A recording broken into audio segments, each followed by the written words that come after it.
তুমি আছো, তুমি রক্ষা করছো।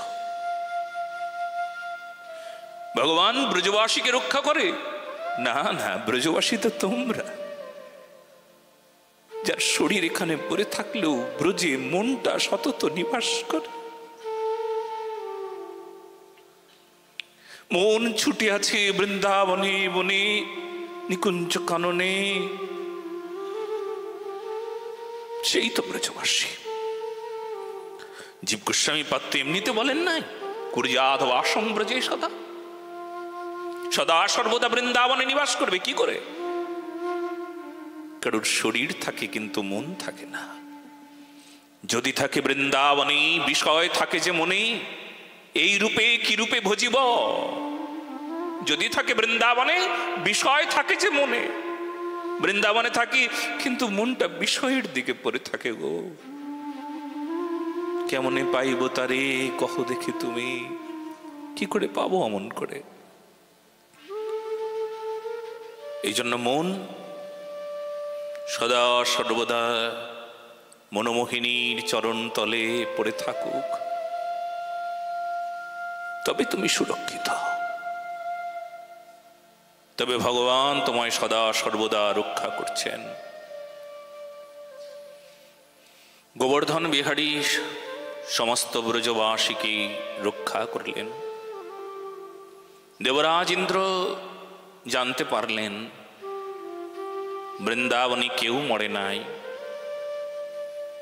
যার জন্য অমন ঝড় বৃষ্টি দিয়ে বৃন্দাবনকে ডুবিয়ে দিতে চেয়েছিল, ভাসিয়ে দিতে চেয়েছিল, কিন্তু কেউ তো মরল না। আরে কি করে মরবে?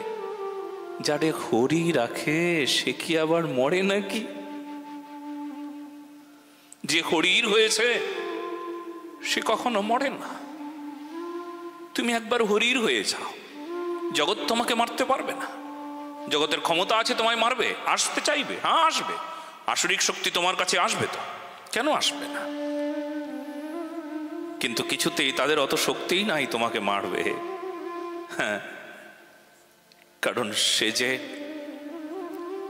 অনন্ত কোটি বিশ্ব ব্রহ্মাণ্ডের মালিক, তার যে যা শক্তি, সেই শক্তির কাছে জগৎ অবনত। জানো, ক্ষমতা নাই কারোর। যদি বলো মায়াও কি অবনত, মায়ার কি ক্ষমতা নাই? ওই যে মায়া, মম মায়া দূরত্বয়া, ভগবান বললেন আমারই মায়া, কিন্তু সে মায়া বড় কঠিন। ভগবান তোমার মায়া, তাহলে নিশ্চয়ই মায়ার অনেক শক্তি, অনেক সামর্থ্য। মায়ার অনেক শক্তি, অনেক সামর্থ্য মায়ার। মায়াও অবনত। কেন? মায়া যে অন্ধকার, কৃষ্ণ সূর্য সম মায়া অন্ধকার, যথা কৃষ্ণ তথা নাহি মায়ার অধিকার। আলো আর অন্ধকার একসঙ্গে থাকতে পারে না। যখন অন্ধকার আছি তখন আলো নাই, যখন আলো আছে তখন অন্ধকার নাই। এই দুটো বিষয় কখনো একসঙ্গে থাকবে না, অন্ধকার আর আলো। তবে হ্যাঁ, মায়াও অবনত। জগতে সবাই অবনত, যার কাছে এলি সবাই হার স্বীকার করতে বাধ্য। একমাত্র জয়লাভ করেছে প্রেমিক, ভগবানের কাছেও জয়ী হয়েছে একমাত্র প্রেমিক। বলো না গো রাধে রাধে। অন্যান্য সাধকদের কথা বলছি, হ্যাঁ হ্যাঁ, অন্যান্য সাধকদের কথা বলছি, যারা জ্ঞানী ব্রহ্মবাদী, কিংবা যারা নিজেকে ভক্ত বলে দাবি করেন, অন্য প্রকার ভক্ত, যারা ভক্ত বলে নিজেকে দাবি করেন, প্রেমিক নন, যোগী জ্ঞানী কর্মী, তাদের কথা বলছি। তাদেরকে তো ভগবানের কাছে যেতে হয়, তাদেরকে ভগবানের গৃহে যেতে হয়, ভগবানের কাছে যেতে হয়, কষ্ট করে যেতে হয়। আর অনন্ত কোটি বিশ্ব ব্রহ্মাণ্ডের মালিক কার কাছে আসে জানো? তোমাদের কাছে ছুটে আসে, তোমাদেরকে যেতে হয় না। তোমরা যে প্রেমিক গো, বলো না গো রাধে রাধে। এই জন্য একমাত্র প্রেমিকের জয় জয়কার। প্রেমিক চিরকাল জয়ী হয়েছে। হা হা, ভগবানকেও জয় করতে পারে আমার প্রেমিক ভক্ত। সেই জন্য প্রেমের জয় জয়কার। তোমরা প্রেমিক যে, প্রেম কি শিক্ষা দিয়েছেন জানো? গৌরীয় বৈষ্ণবগণ, চতুর্সম্প্রদায়ের বৈষ্ণবগণ এই প্রেম শিক্ষা দিয়েছেন। আহা, কি শিক্ষা! ভগবান পর্যন্ত অবনত হয়ে যান ভক্তের কাছে। নিম্বার্ক সম্প্রদায়ের শ্রী মহন্ত ছিলেন সন্ত দাস কাঠিয়া বাবাজি মহারাজ।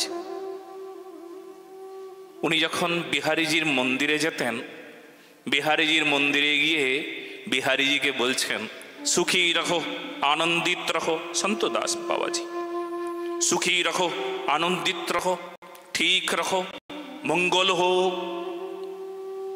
পূজারী মহারাজ মাঝে মধ্যে জিজ্ঞেস করতে ইচ্ছে করে, অত বড় মহাপুরুষ তাকে জিজ্ঞেস করতেও ভয় পায়। একদিন বলেই ফেলেছেন সাহস করে, মহারাজজি এখানে যারা আসে সবাই তো ভগবানকে প্রণাম করে, আপনি ভগবানকে প্রণাম না করে ভগবানকে আশীর্বাদ দিচ্ছেন, সুখী রহো, আনন্দিত রহো, ঠিক রহো। ওগো, ভগবানকে আশীর্বাদ দিচ্ছেন। संत दास बाबा बोलছেন, मैं क्या करूं? जो प्रणाम करे उनको आशीर्वाद देना ही ठीक है ना। माने বুঝলেন না? আমি যখন বিহারীজির মন্দিরে এসে সবেমাত্র প্রবেশ করেছি, বিহারীজি ছুটে এসে আমাকে আগে প্রণাম করে।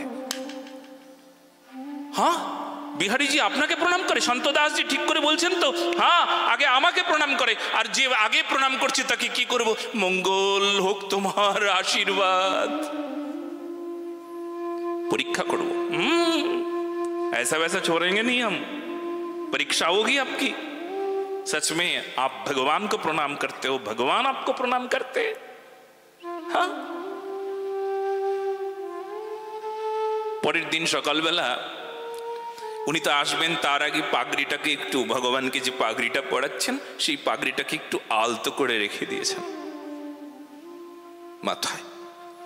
ভগবান, যদি তুমি মাথা নিচু করো, পাগড়িটা ঠক করে পড়বে, তখনই প্রমাণ হবে যে তুমি ভক্তকে প্রণাম করলে। আচ্ছা, তোমার পরীক্ষা। যেই এসে উপস্থিত হয়েছেন, আর দেখা গেল ওই যে পাগড়িটা না, ওই সন্ত দাসজির চরণের সামনে গিয়ে ঠক করে পড়েছে।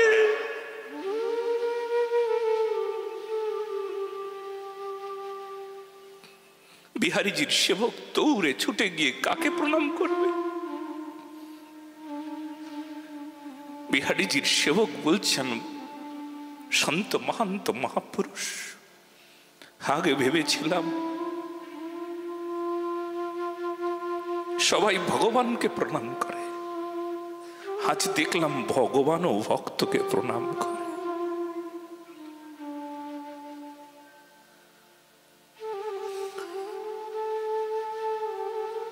প্রেমিক ভক্ত, প্রেমিকের জন্য তো ভগবান ছুটে আসে।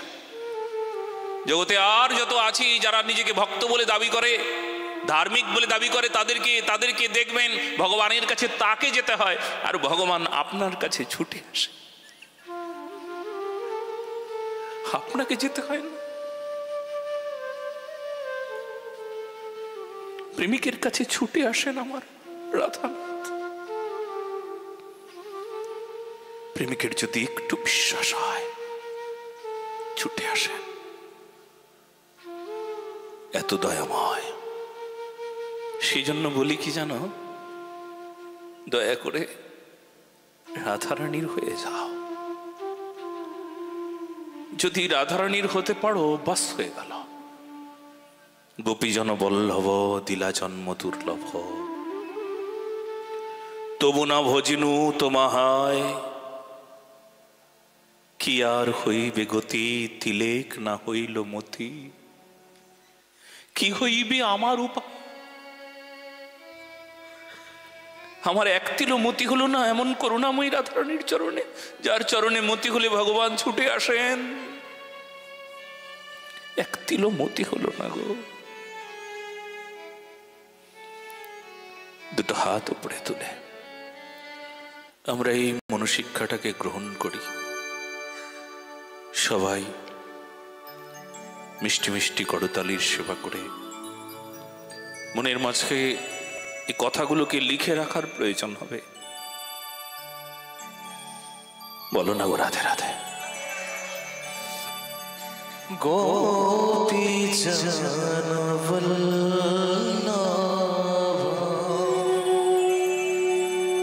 दिले जन्म दुर्लभ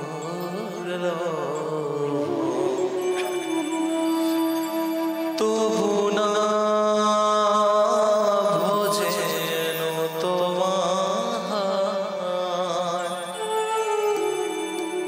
তবু না ভজেন তোমায়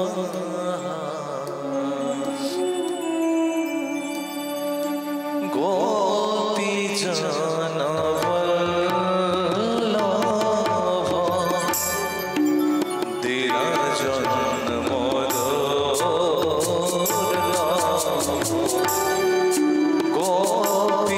গোপীজনবল্লভা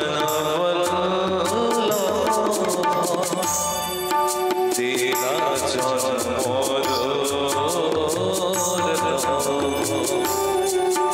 তবু না ভজেন তোমায় তবু না ভজেন তোমায় কি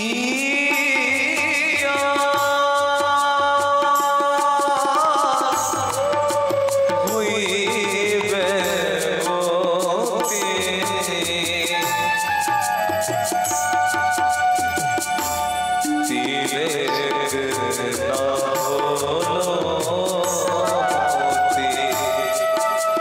কি হইবে আমার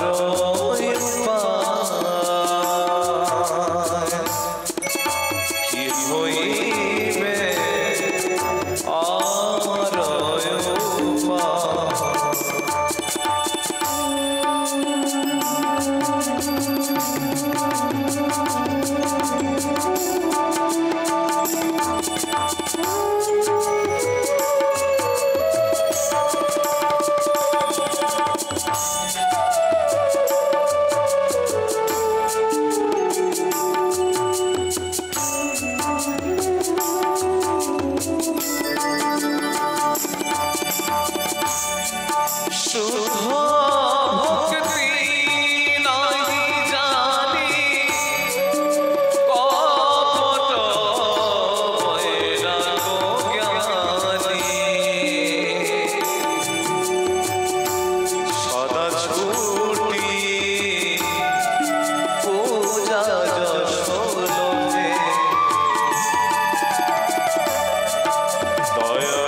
যদি থাকি বৃন্দাবনে বিষয়ে থাকে যে মনে এই রূপে কি রূপে ভজিব এই রূপে কি রূপে ভজিব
শ্রী রাধে। দেবর্ষি নারদ বললেন, জানেন দেবরাজ ইন্দ্র আপনার পূজা করে নাই, করেছে গোবর্ধনের পূজা। দেবরাজ ইন্দ্র বললেন, তাই দেখি। গিয়ে দেখলেন তার পূজা হয় নাই। এই জন্য তিনি ক্রুদ্ধ হয়ে গিয়ে বৃষ্টি জল দিয়ে, বন্যা দিয়ে বৃন্দাবনকে ভাসিয়ে সবাইকে মেরে ফেলবার প্রয়াস করেছিল। কিন্তু যখন দেবরাজ ইন্দ্র দেখলেন ভগবান কৃষ্ণের অসীম শক্তি, তিনিই ভগবান, তিনি রক্ষা করেছেন সবাইকে। ইতিমধ্যেই ব্রহ্মাও এইরকম ভুল করেছিলেন, ব্রহ্মাকে ক্ষমা করেন নাই। কিন্তু দেবরাজ ইন্দ্র মনে মনে ভাবলেন, আমি ক্ষমা পাব, আমি নিজে গেলে ক্ষমা পাব না, কিন্তু ভক্ত যদি আমার জন্য ভগবানের চরণে নিবেদন করেন তাহলে ভগবানকে ক্ষমা করতেই হবে। বলো না গো, রাধে রাধে। বলে ভক্তই একমাত্র পারেন, তার চরণটা ধরবো, বলবো তুমি বৃন্দাবনে যাবে, আমার কথা তো ভগবান শুনবেন না, কিন্তু তোমার কথা তো ভগবান ঠিক শুনবেন। যাও তুমি গিয়ে আমার কথা একবার বলবে, আর ভগবান ঠিক তোমার কথা আমার আমার আমার কথা যখন তাকে বলবে তখন ঠিক শুনবেন তিনি। সুরভি মা, ইনি হলেন গোমাতাগণের অগ্রগণ্যা মা, গোমাতাগণেরই ঈশ্বরী সুরভি। গোমাতাগণের অত্যন্ত প্রিয়। আর ভগবান শ্রীহরির সবচাইতে প্রিয় কে জগতে? ভগবানের সবচাইতে প্রিয় কে? গোমাতা। যদি প্রিয় বলা হয় এক কথায় বলতে হবে গোমাতা। বলে কি, তার প্রমাণ কি? বলে সেই জন্য ভগবান নিজের নামটাও ওই রকম, দেখো, গোপাল, গোবিন্দ, গোবর্ধন। বলে কেন? তার অর্থ এই, তিনি গোপ্রিয়, গোমাতা তার প্রিয়, গোপালক তিনি, গোসেবক তিনি, গোবিন্দ, সেই জন্য ভগবানের নাম। আর ভগবানের সবচাইতে প্রিয় গোমাতা। তাই সুরভি মাকে বললেন যে সুরভি মা, তুমি তো ভগবানের প্রিয়, তোমার কথা ভগবান শুনবেনই শুনবেন, যাও না একবার আমার কথা একবার তাকে গিয়ে বলো। সুরভি মা গেলেন, গিয়ে ভগবান শ্রীকৃষ্ণের শ্রীচরণে নিবেদন করলেন। কি বললেন? কৃষ্ণ কৃষ্ণ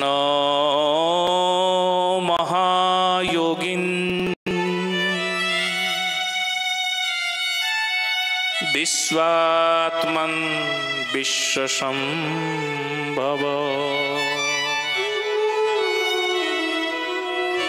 ভবতা লোকনাথেন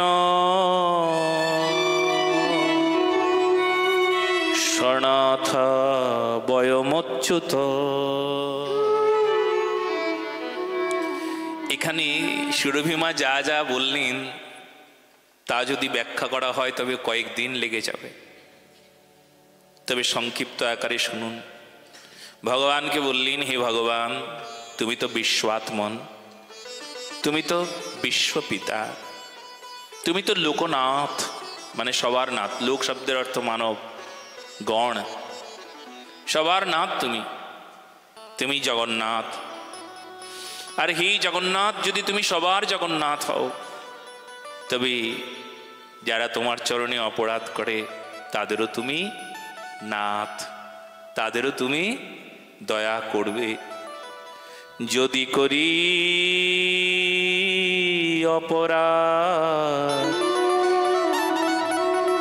তথাপিও তুমি না, সেবা দিয়া রাখো হে চরণে।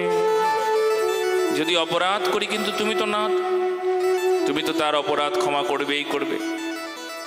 ও ভগবান, তোমার নাম হলো অচ্যুত। বলে অচ্যুত কেন তোমার নাম?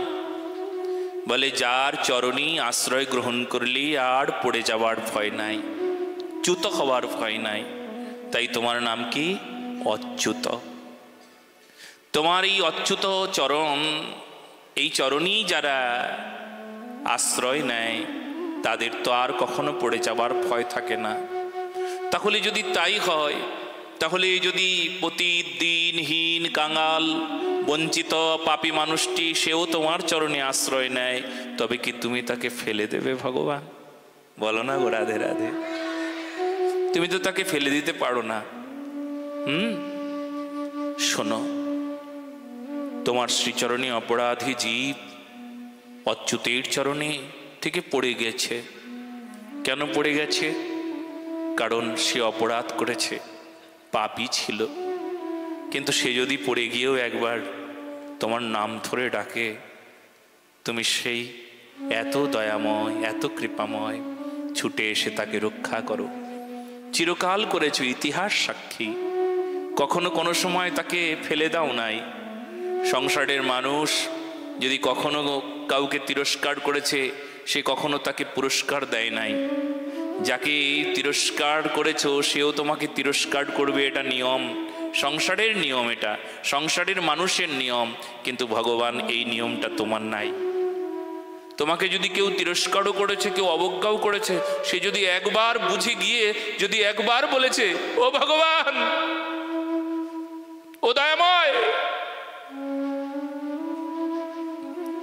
ও নাথ, ও অচ্যুত, তুমি আমায় ফেলে দিতে পারো, আমি তোমার হাত ছেড়ে দিতে পারি পাপী বলে, কিন্তু তুমি কি আমার হাত ছেড়ে দিতে পারো? দুষ্ট ছেলে হাত ছেড়ে দিয়েছে পিতার, তাই বলে কি পিতা দুষ্ট ছেলের হাত ছাড়তে পারে গো? ঠিক দৌড়ে গিয়ে ছুটতে ছুটতে গিয়ে তার হাতটা খাপ করে ধরে নিয়ে বলবে, এই আমার হাত ছেড়ে দিয়েছিস কেন? হারিয়ে যাবি না? কিছুতেই তার কাছ থেকে হারিয়ে যেতে দেয় না। এ আমার নাথ, নাথের এই সেবা। ভক্তকে রক্ষা করতে আমার ভগবান এমন হয়ে যান। জানো, এই জন্য অচ্যুত, অচ্যুতের চরণে যারা আশ্রয় নেয় তারা কেমন করে নেয় জানো? হ্যাঁ, তারা কিছুতেই তার চরণ ছাড়ে না, সব ছেড়ে দিয়ে তার চরণ সাড় করে। সেই জন্য অনেক মহাজন বলে, সেই জন্য তার এক নাম অচ্যুত। সব ছেড়ে দিয়ে আসে, সব ছেড়ে দিয়ে এসে তার চরণ শক্ত করে ধরে। কারণ যাকে ছেড়ে দিয়েছে তারা ছেড়ে চলে যায়, তাই ছেড়ে দিয়েছে, আগে থেকে ছেড়ে দিয়েছে। এরা ছেড়ে চলে যায়, মায়া মোহ অজ্ঞানতা সংসার মোহ যত কিছু আছে সব ছেড়ে দিয়েছে। এই ছেড়ে দিয়ে এই অচ্যুতের চরণটা ধরেছে, একে আর ছাড়বো না। বলো না গো রাধে রাধে। সব ছেড়ে দিয়েছে, ছেড়ে দিয়ে তার চরণ ধরেছে শক্ত করে, তাই অচ্যুত। এই জন্য এর নাম অচ্যুত। শুনবে, হ্যাঁ, যখন তুমি সদ্গুরুদেবের চরণ আশ্রয় গ্রহণ করো তখন তোমার গোত্রটাও বদলে যায়। গোত্র আর আগের গোত্র থাকে না। তখন তুমি কোন গোত্রের হয়ে যাও জানো? অচ্যুতানন্দ গোত্র, তাই কি না? আগের গোত্র আর নাই। আগের শাণ্ডিল্য, কাশ্যপ, ভরদ্বাজ সব গোত্র ছেড়ে দিয়ে অচ্যুতানন্দ গোত্রের হয়ে যাও গো। সব ছেড়ে দিয়েছ। গোত্র ছেড়ে দেওয়ার অর্থ জানো? সব ছেড়েছি, সব ছেড়েছি তোমার জন্য। আমি জানি তুমি ছাড়তে পারো না আমায়, সবাই ছাড়বে তাই সবাইকে ছেড়েছি, কিন্তু তোমায় ছাড়তে পারি না জানো। তোমায় ছাড়বো কি করে অচ্যুত? শোনো, কন্যার যখন বিবাহ হয় তখন গোত্রান্তর হয়ে যায়, স্বামীর গোত্রই তার গোত্র হয়, তাই না? আর এই যে জগৎ স্বামী সব ছেড়ে দিয়ে জগৎ স্বামীর চরণে আশ্রয় নিলে সব ছেড়ে দিয়ে তার হয়ে যেতে হয়। বলো না গো রাধে রাধে। আমি যে তার, এই জন্য তার হয়েছি, নিয়ম যে তাই। আমি যার তার হব না, কার হব গো? আমি যার তার হয়েছি গো। এ তো সত্য কথা। তবে একটা কথা খুব মন দিয়ে সবাই শুনে নাও, আমি যার তার হয়েছি, আমি যার তার হয়ে থাকবো। তবে আমি যার না তার যদি হয়ে থাকি তাকেই যদি আমার আমার বলি। জগন্নাথ কার নাথ? সবার নাথ, জগতস্য নাথ। কিন্তু আমি যদি জগন্নাথের না হই তাহলে আমি কি হব? বলে দেখো, অনাথ শব্দটার অর্থ করো। অনাথ শব্দটার অর্থ কি? অনাথ কাকে বলে এক কথায় বলুন তো কেউ? অনাথ মানে যার কেউ নেই। এতে বলে সবাই যার বাবা নেই মা নেই তাকে যে অনাথ বলে। মিথ্যে কথা। এ সরল অর্থ, এ জানা অর্থ, প্রচলিত অর্থ। আমাদের অর্থ অনেক প্রকার আছে জানো তো। কখনো কখনো আমরা শাস্ত্র পড়তে গিয়ে অনর্থ করে ফেলি। ওই যে কালকে উত্তর রামায়ণের গল্প শোনালাম তোমাদের, ওই যে অদ্ভুত রামায়ণের গল্প শোনালাম। এই যে তোমাদের যেমন বেদের যে অপব্যাখ্যা শোনালাম, যে অপব্যাখ্যায় কি কি বলে। গীতাকে অপব্যাখ্যা করে গীতার মধ্যে মোহাম্মদ ঢোকায়। গীতাতে অপব্যাখ্যা করে কেউ গীতার মধ্যে যীশুখ্রিস্টকে দেখতে পায়, যীশুখ্রিস্টকে ঢুকিয়ে দেয়, কৃষ্ণ নাই। গীতার মধ্যে কেউ অপব্যাখ্যা করে শিবকে প্রবেশ করিয়ে দেয় যে শিব ছাড়া কৃষ্ণ নাই। অপব্যাখ্যা হচ্ছে, কত অপব্যাখ্যা কি বলবো। এইসব কি শোনা যায়? কিন্তু আমরা যারা বুঝি না তাই তো শুনি। কীর্তনীয় অপব্যাখ্যা করছে, গ্রাসে গ্রাসে খাচ্ছি, কি আনন্দের সঙ্গে নিচ্ছি। কেন নেব না? নাস্তিকরা তো নাস্তিকের রস পেয়ে নিচ্ছে, ওখানে তো তারা অনেক কিছু আনন্দ পেয়ে নিচ্ছে। বাহ, দারুণ তো, এই দোকানে তো বড় ভালো ভালো মশলা পাওয়া যায়। আমার ঠিক বিড়ি, সিগারেট, খৈনি, তম্বাকু, মদ, যত মানে নেশার যত দ্রব্য, সেই দ্রব্য যে দোকানে পাওয়া যায় সেখানে আনন্দ না, নেশাগ্রস্ত ব্যক্তির আনন্দ। চারিদিকে যদি তুমি ঘটা করে প্রচার করে দাও যে নেশা দ্রব্য বিক্রি হবে না, একদম বন্ধ, ব্র্যান্ড হয়ে গেছে, তখন যারা নেশাগ্রস্ত তাদের সমস্যা হবে। এই জন্য তারাও তো খুঁজে বেড়ায় কোথায় একটু সুবিধে আছে, সুযোগ আছে। বলো না গো, রাধে রাধে। এই জন্য অপব্যাখ্যাকারীর কিন্তু রমরমা বিজনেস। বলো না গো, রাধে রাধে। বলে মহারাজজি বিজনেস বলছেন কেন? বলে তাই তো, বিজনেস ছাড়া কি? ধর্ম রক্ষা যদি কেউ না করে তবে বিজনেসই করে। যদি ভগবত ভক্তির প্রচার না করে, সনাতন ধর্মের বিশুদ্ধ প্রচার না করে, তবে তারা বিজনেস করে। রমরমা বিজনেস চলছে তাদের, যারা অপব্যাখ্যা করছে। দীনকৃষ্ণ ঠাকুরের মতন, এছাড়াও অন্যান্য নাম নিলেও লজ্জা হয়। কেউ কেউ তো এমন হয়, মহারাজজি তিলক, মোটা মোটা তিলক, বাপরে বাপ, এই পর্যন্ত তিলক। কোন সম্প্রদায়ের তিলক আজ পর্যন্ত পাওয়া গেল না, বোঝা গেল না। গেরুয়া কাপড় পরেছেন, চলা ফেরা দেখতে একদম সাধুর মতন, কিন্তু তার মুখে অপব্যাখ্যা। মৎস্য মাংসের সপক্ষে যুক্তি দেয়। রাম মাংস আহার করে। জঘন্য কদাচারী ব্যক্তি, মুখ দর্শন করতে নাই এদের। লজ্জার একটা চরম সীমানা ছাড়িয়ে গেছে এরা। বলো না গো, এদের মুখ দর্শন করতে নাই। যারা রাম কৃষ্ণকে, ভগবানকে যারা এমন শব্দের সঙ্গে যারা অপব্যাখ্যা করে, যারা নিন্দা করে, নিন্দাই তো করছে এরা। হ্যাঁ, যদি বলা হয় এমন বলছে কেন? বলে দেখো, আমরা যারা মাংসাশী তারা তো মাংস মাছ দিয়েই তো দেবতার পূজা করব না। ও, গীতায় এই কথাটা ঠিকই বলেছে। যারা ভূতের পূজা করে তারা ভূত জনি প্রাপ্ত হয়। ভূতের পূজার জন্য উপচারগুলোও তো ভূতের মতনই থাকবে না। বলো না গো, রাধে রাধে। তাদের মুখের ভাষা কি? পিশাচ ধরিলে যে রূপ প্রলাপ বকয়, মায়ায় পড়িলে জীবের তদ্রূপ দশা হয়। ভূতে ধরলে যেমন প্রলাপ বকে, তার মুখে রাম নাম নাই, কৃষ্ণ নাম নাই, ভগবত নাম নাই, প্রলাপ বকছে ভূতে ধরা ব্যক্তির মতন। কি গো, তাই কি না? সত্য কি মিথ্যা? জোরে বলো। তাহলে এই চলছে আজকাল। এই জন্য অপব্যাখ্যা করলে চলবে না, ব্যাখ্যা করতে হবে। ব্যাখ্যা, আর ব্যাখ্যাও হবে শাস্ত্রীয়, ব্যাখ্যাও হবে সম্পূর্ণরূপে যা মহাজন যা বলে গিয়েছেন। অশাস্ত্রীয় হলে চলবে না, যা ভক্তির সপক্ষে হতে হবে, নিয়মের সপক্ষে হতে হবে, বিজ্ঞান সপক্ষ হতে হবে, মনোবিজ্ঞান সপক্ষ হতে হবে, শাস্ত্রীয় পক্ষ হতে হবে। হ্যাঁ, যা কিছু তা নয়, যা কিছু তা বলে দিলে চলবে না। তো যেটা বলছিলাম, অনাথ মানে কি? আমরা এতদিন জানতাম যার বাবা নাই, মা নাই, কেউ নাই, তাকে অনাথ বলে। ভুল জানতাম, ভুল ভুল। আজকে জেনে রাখুন অনাথ মানে কি। অনাথ, কি নাথ? অনাথ। যস্য নাথ নাস্তি অনাথ। যার নাথ নাই, যার জগন্নাথ নাই, যার রাধানাথ নাই, যার প্রাণনাথ নাই।